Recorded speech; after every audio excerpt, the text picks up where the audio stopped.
Welcome to another episode of Barley Pop. I'm here with Cameron again at the Blue Bowl in Carson City, and we're going to go over tips on how to treat your bartender and how to act at a bar, just pretty much in general. We're going to be throwing out some rules to you, so pay attention, get a notepad out, just in case. All right, so lay me down with a couple. All right, there's a couple universal. Everybody should know this, and I'm sure you do. I'm sure that Tyler does.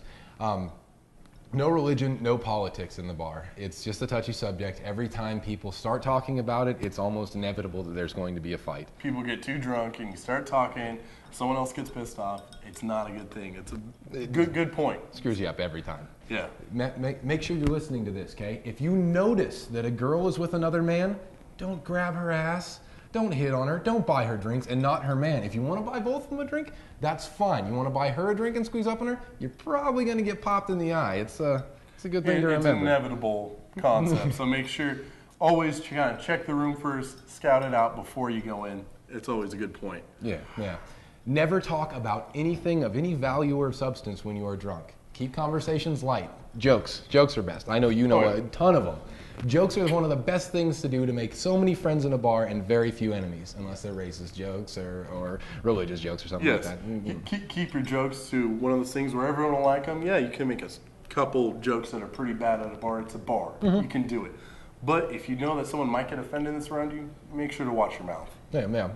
Another one that I learned recently and actually applies really well, if a man is being disrespectful to a woman, and I know it's kind of a double-edged sword here, it's just one of those things that we can't do, and he's drunk, you put the woman's round on his tab. It's kind of polite. You can tell him beforehand, you can not. Odds are they're drunk, they won't remember it. But if a man is being disrespectful to a woman within the proximity of said woman, you should probably buy her drink for him.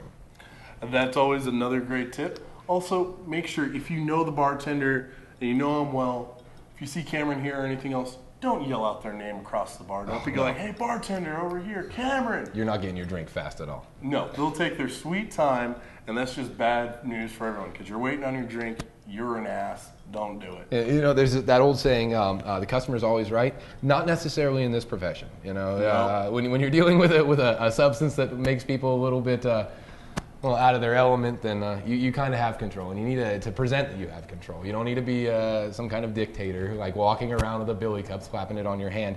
You just need to let people know that you are in control. Your word goes. You're 86, you're 86. You only have one more drink, you only have one more drink. Please respect the bartender. They're doing a job just like you. They want to go home, have some steak, and go to sleep, just like everyone else. Speaking of that, beer rule number 6, always tip your bartender.